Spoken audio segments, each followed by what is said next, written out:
नमस्कार.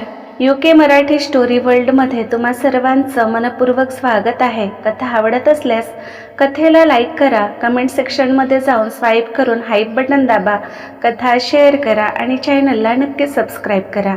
विधी लिखित भाग 19. जेवण झाले तसे सगळ्यांचा निरोप घेऊन वीणा वसुधा त्यांच्या रूममध्ये आले. रूममध्ये येताच वसुधाने वीणाला गच्च मिठी मारली. कॉंग्रॅच्युलेशन्स वीणा, मला तर विश्वासच बसत नाही की प्रत्यक्षात एक सुपरस्टार माझी फ्रेंड आहे. वसुधा खुश होत बोलली. Thank you dear. मी सुपरस्टार आता झाले, पण आपली मैत्री तर पहिले झाली ना. आणि विसरू नकोस, आपण बिझनेस पार्टनरसुद्धा आहोत. वीणा बोलली. मग कधीपासून सुरू करायचे आपले काम? वसुधा बोलली. बरं, तू कशा प्रकारचे ड्रेस डिझाईन करू शकतेस? म्हणजे मी तुझे काम पाहिले नाही म्हणून विचारले. वीणा काहीसा विचार करत बोलली. मला काही वेळ दे, मी एक स्केच तयार करून दाखवते. बोलून वसुधाने एक ड्रॉइंग बुक घेतले आणि ती डिझाईन बनवू लागली. वीणा तिच्या शेजारी बसून एकटक तिच्या ड्रॉइंगकडे बघत होती. वसुधाचे हात सराईतपणे बुकवर फिरत होते. शेवटी तिने ड्रेसला कलर दिले. वसुधाने वीणाच्या हातात बुक दिले. वीणा भारावून ड्रॉइंगकडे बघत होती. खूप सुंदर डिझाईन बनवले होते तिने. कलर कॉम्बिनेशन, त्याचे छोट्या छोट्या स्टोन, एम्ब्रॉयडरी सगळं क्लिअर दिसत होतं. वाव वसू, हे खूप सुंदर आहे. वीणाने हसतच तिला पाहिले. तुला आवडले? वसुधा खुश झाली. वीणाने होकारात मान हलवली. मग ठरलं. आमच्या फिल्मची सक्सेस पार्टी आहे. तिथे मीडिया आणि बरेच श्रीमंत लोक इन्व्हायटेड आहेत. सो आपल्या डिझाईनचे तसेही प्रमोशन होऊन जाईल. सध्या तर आपण कारागीर राहू देऊ. तुझ्यासाठी मी शिलाई मशीन वगैरे अरेंज करते आणि शॉपिंगचे तू बघ. वीणाने तिला सूचना दिल्या. वसुधाला आता मात्र दडपण आले. पहिले कंपनीमध्ये काम करायचे ते वर्कर म्हणून.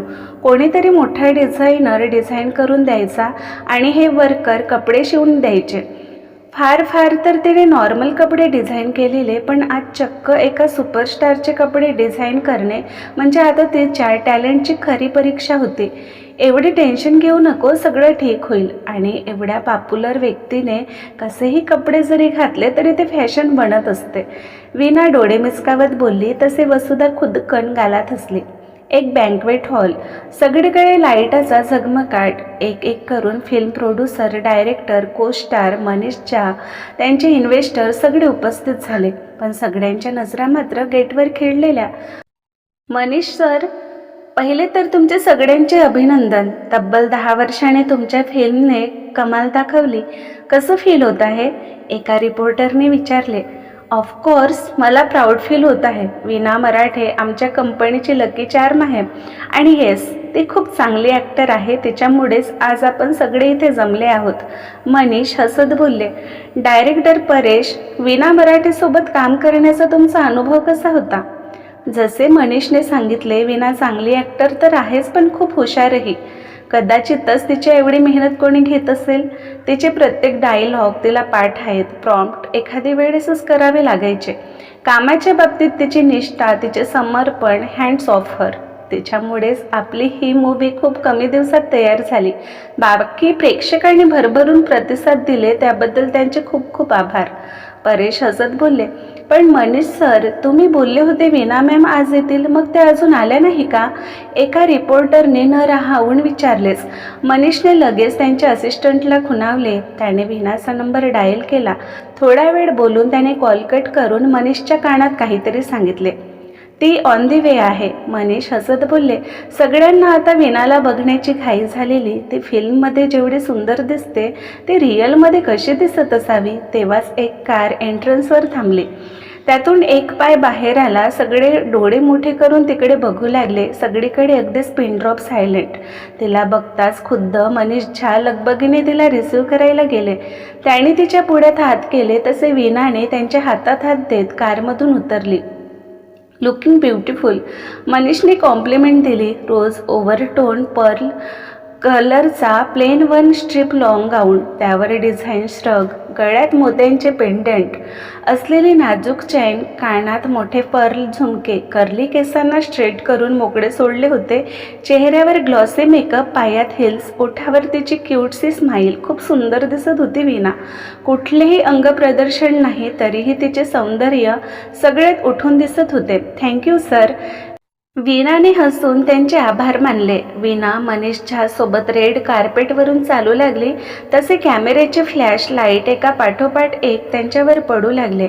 वाव, काय सुंदर आहे ही, स्क्रीनपेक्षाही अधिक सुंदर. हो ना, आता इंडस्ट्रीला खरे सौंदर्य मिळाले आपण म्हणू शकतो.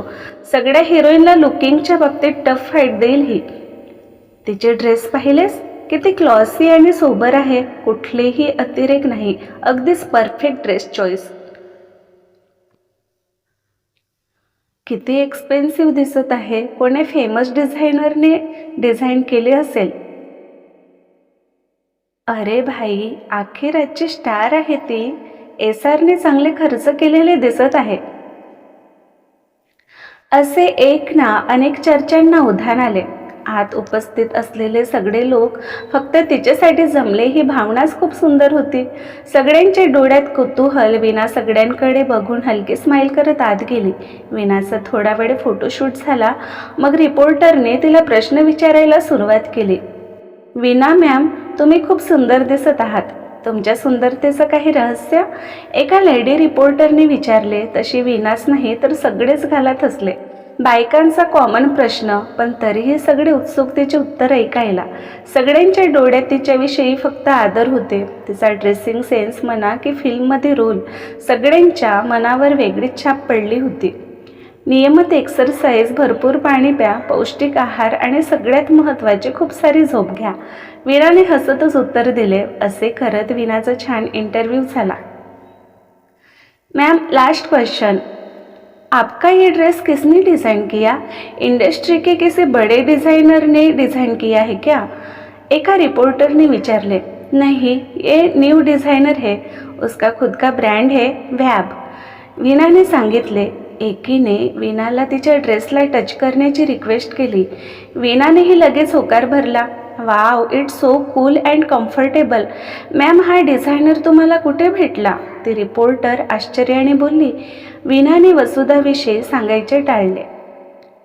लवकरच यांचे न्यू कलेक्शन मार्केटमध्ये येतील. वीणा फक्त एवढेच बोलली. आणि आता पार्टीमध्ये एकच चर्चा, वॅब डिझाईन.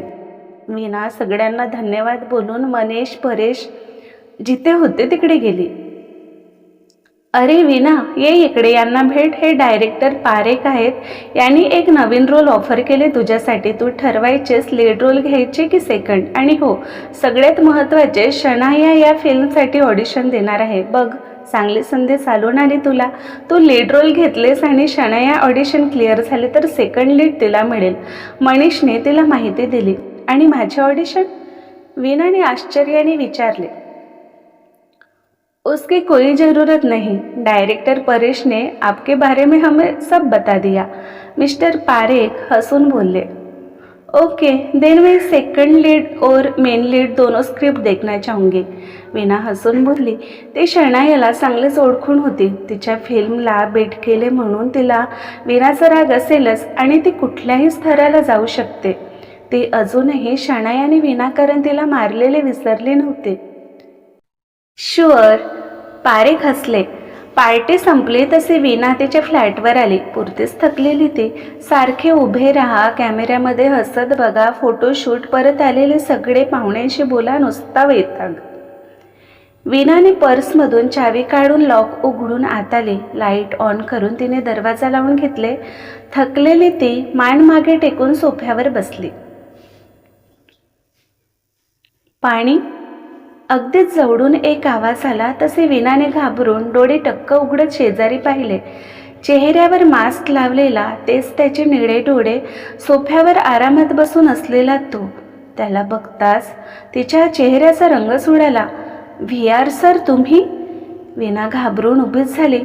एक मिनिट, पण दरवाजा तर बाहेरून लॉक होते, मग तुम्ही अंदर कसे आलात? वीणा आश्चर्याने त्याला बघू लागली. तू विसरतेस मी कोण आहे? माझ्यासाठी काहीही अशक्य नाही. विद्युत काहीसा गालात हसला. वीणा त्याचे ते हलके स्मित बघतच राहिली. काहीसे ओळखीचे ते हसू, पण लगेच ती भानावर आली. एवढ्या रात्री तुम्ही इथे काय करताय? काही काम होते का? वीणा आता शांत झाली. असेच तुला भेटायची इच्छा झाली. तो तिच्याकडे रोखून बघू लागला. हे माझे घर आहे सर, तुमचे स्टुडिओ नाही की मनात येईल तेव्हा या.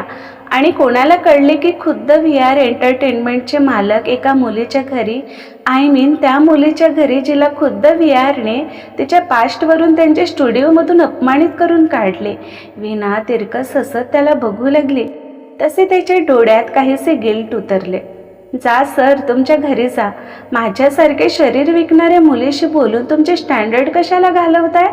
वीणा उद्विग्न स्वरात बोलली.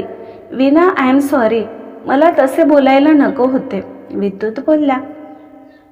अरे, तुम्ही कशाला सॉरी बोलताय? तुम्ही तर खरंच बोलले की. आणि बरंच झाले ना, तुम्ही मला तुमच्या स्टुडिओमधून काढले. आणि बघा, आज मी एक स्टार आहे की खुद्द विद्युत रत्न बारके सर मला भेटायला आले. उप्स, सॉरी सर, तुम्ही घाबरलात तर नाही ना? कारण आता ही वीणा मराठे कधी माघार घेणार नाही. आणि ती तुमची शनाई आहे ना, आता बरोबरीचा सामना होईल. बघू तुमचे सुपरस्टार या नवख्या स्टारसमोर किती टिकते. वीणा तावातावात त्याच्या डोळ्यात बघत चॅलेंज देत हसली. नजरेसमोर तो दिवस जसाच्या तसा उभा झाला.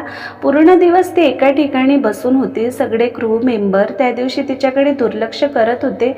आणि जेव्हा तिने विचारले तेव्हा कळले तिला मूवीमधून काढले.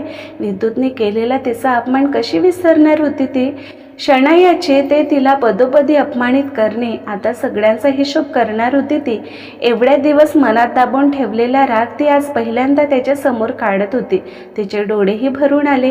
तिच्या बोलण्यात गर्व नव्हताच, मुळी होती ती जिद्द. आता तुम्ही जाऊ शकता. वीणाने त्याला बाहेरचा रस्ता दाखवले. विद्युत तिच्या जवळ गेला आणि तिला काही कळायच्या आत त्याने तिला मिठीत घेतले.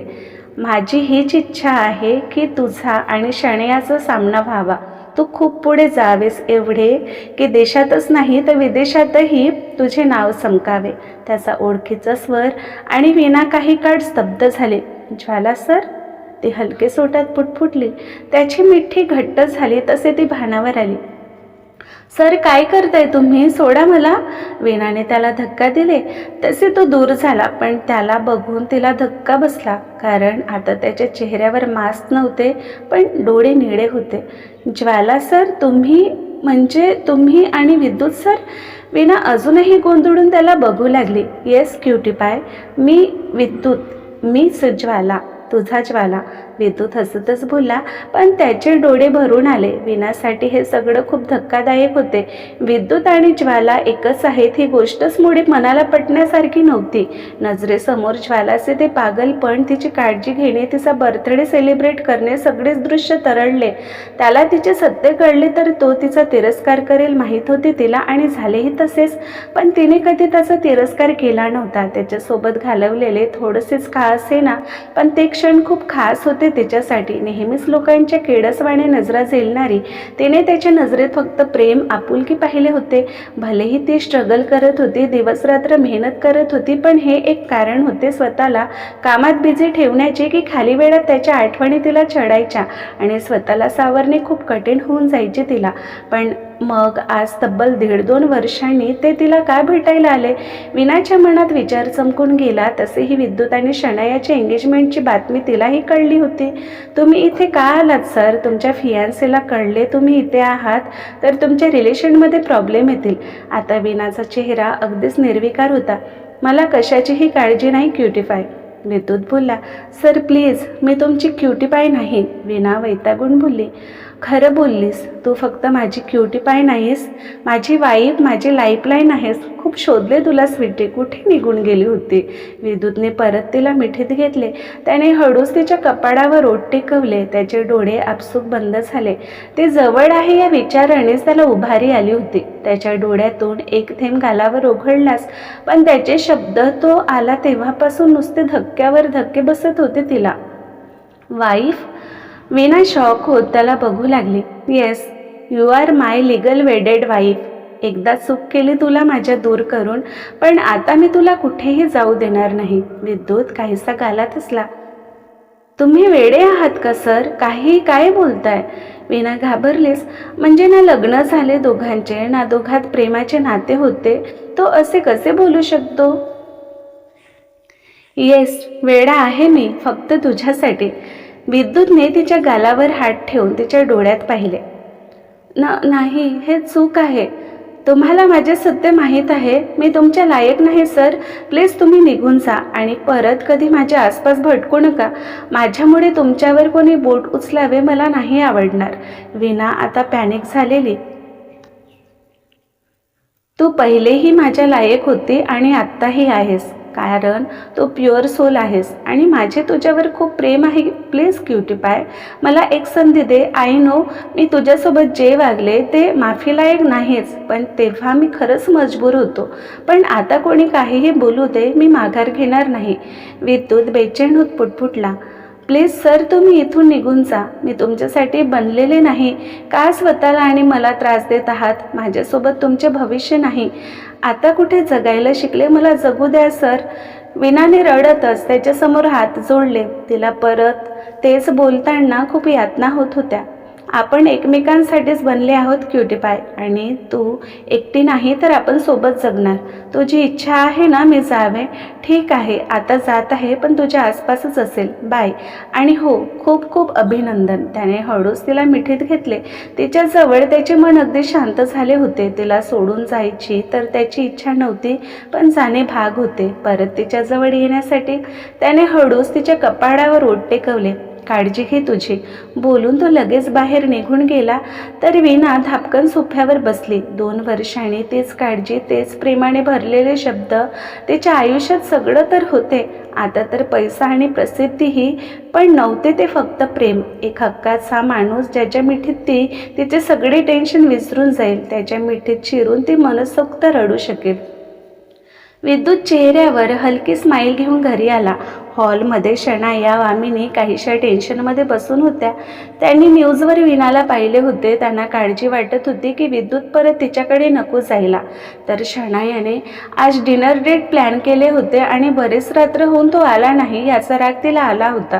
विद्युत, कुठून येत आहेस तू? वर त्याच्या रूमकडे जाणाऱ्या विद्युतच्या पाठमोऱ्या आकृतीकडे बघत वामिनी काहीशा कठोर स्वरात बोलल्या. त्यांचा आवाज ऐकताच त्याच्या ओठावरचे हलके हसू गायब झाले. त्याने वळून त्यांना पाहिले तर शनाया पडतच त्याच्या जवळ गेली. विद्युत, केव्हाची वाट बघत आहे मी? आपले डिनरला जायचे ठरले होते ना? मला तुझ्यासोबत टाईम स्पेंड करायचे होते. शनायाने त्याच्या दंडाभोवती तिचे हात गुंफले. त्याने लगेच तिचे हात दूर सारले. तुला कितीदा सांगितले माझ्या दूर राहत जा? तिच्या डोळ्यात बघत तो अतिशय थंड स्वरात बोलला. तशी घाबरून ती 2 पावलं मागे सरकले.